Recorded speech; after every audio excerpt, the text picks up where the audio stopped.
అసూయాపరుడు వీరయ్య.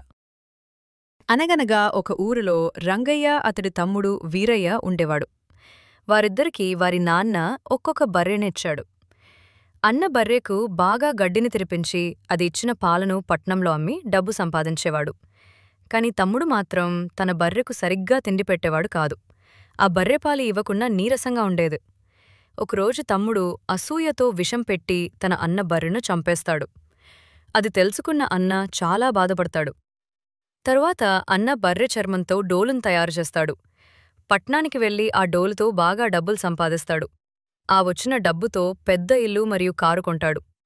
అప్పుడు తమ్ముడు అన్న దగ్గరికొచ్చి, "ఇన్ని డబ్బులు ఎలా సంపాదించావు అన్నా" అని అడుగగా, అప్పుడు అన్న చనిపోయిన బర్రె బూడిదను మార్కెట్లో అమ్మితే డబ్బులొచ్చాయని అబద్ధం చెడతాడు.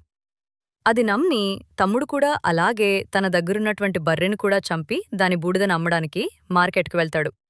అప్పుడు తమ్ముణ్ణి అందరూ కలిసి తిట్టి కొట్టి అక్కడ్నుండి పంపిస్తారు. అందుకే మనం ఎవరికైనా చెడు చేస్తే మనక్కూడా చెడునే జరుగుతుంది.